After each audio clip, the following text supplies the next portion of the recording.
दौलत के भूखे रिवाजों की दुनिया, जिन्हें नाज है हिंद पर, वो कहाँ है? What is all this we are talking about?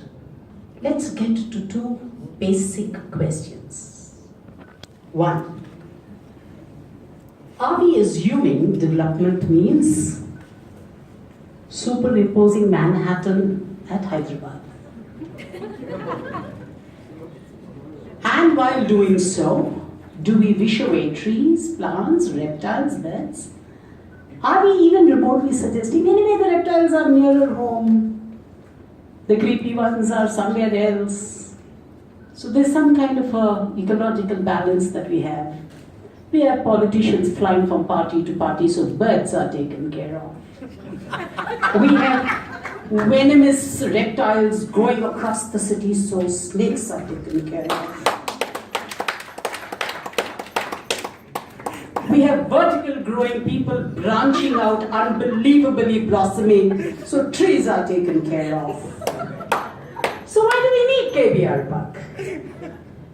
Now what the government is telling us in short is this. Come on, yaar. Indira Park ko jao, KBR Park kyun chahiye? We'll give you another little park somewhere.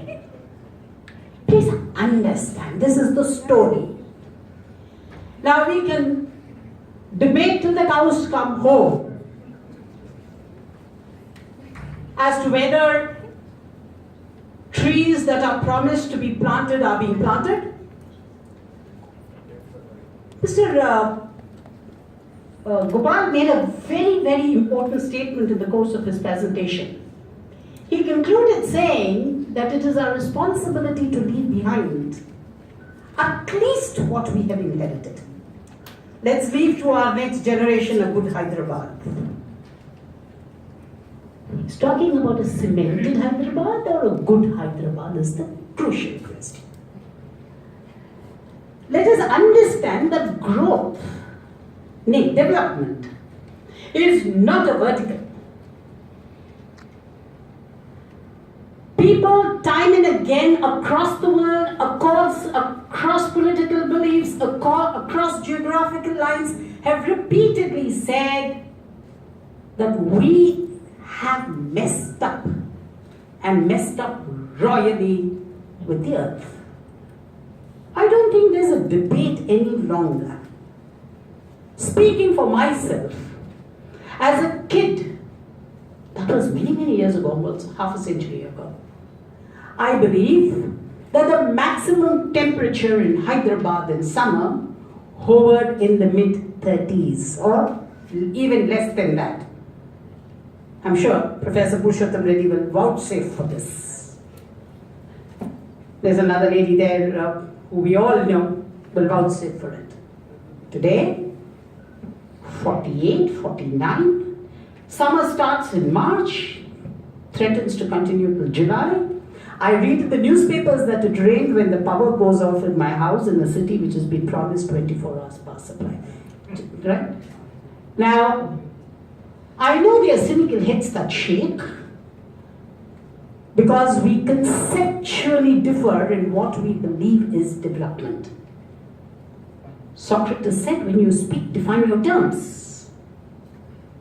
If your idea is to get some kind of an oasis at that part of Hyderabad, if your idea of development is to completely wish away this part of the city, say so and do it.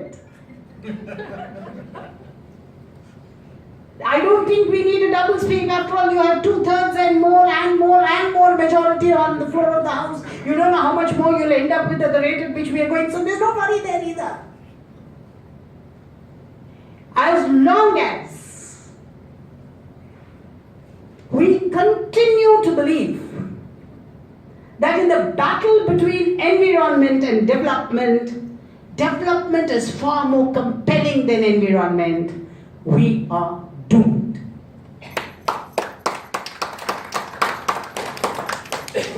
Is it not the case of the government that the water level across the city has come down drastically? 4,000 odd crores being spent, phase 1 of SRDP. You're going to turn it 20 crore project on how much, why water levels have fallen down in the city to find a solution. We don't do that. Interestingly, we have been also told that the report has an answer to everything. It's the Rig Veda of the new government. Why is it hidden then? We have not asked it. Yes, we have not asked, correct. Transparency of governance is about, go and read it on internet. It's available. And very interestingly, yesterday also we were told, there's the World Bank, there are statutory authorities, there's this, there's that. Do you know that the Supreme Court in 2008 had asked the government to define its ESZ zone in 2008. The government in 2016 March defines it just a few days ago. And very interestingly, do you know, they're not going to cut trees, only 2,300 trees. No, not 2,300, 1,987 trees. Now, also see, very interestingly, that when we are talking about trees being cut, and there being this, there being that, if we have to have a public hearing on this matter, who is shying from it? Not the citizen. In fact, the citizen is crying hoarse, saying, please debate. Yesterday, somebody who was very, very important and in the know of things said, this is a project that will spread itself over the next decade. This is for the next 30 years. If that be so, why are you doing it as if it's Dulha Kalane wala hai? Have a serious debate on the whole issue. We are not against progress. All of us love to live in a nice city. You do, I do. I'm sure I'd like to leave us. I don't know if I will leave a city with nice flyovers, big Manhattan buildings, but I'd like to leave a city with enough drinking water for my grandchild. After the metro rail came into the city, the promise, the drama that's going on there. How many new trees have we seen in Hyderabad? Let's ask ourselves.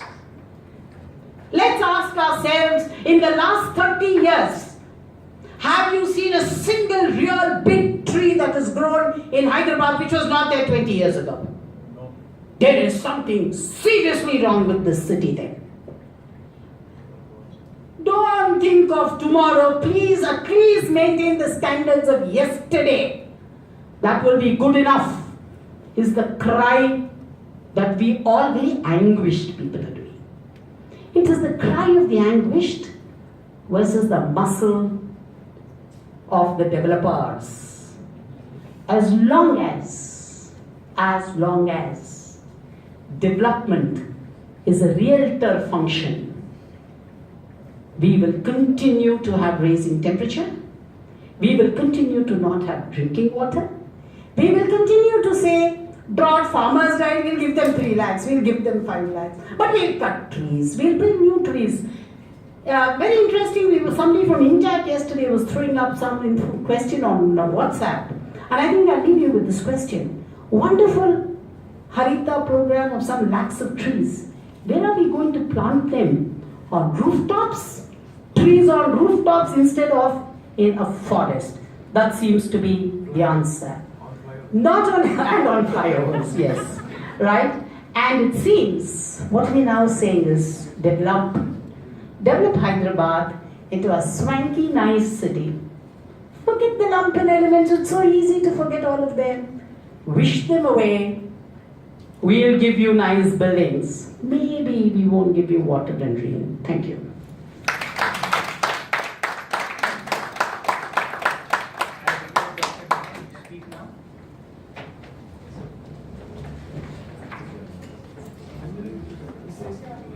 Thank you so very much, FTAPCCI and Ravichander.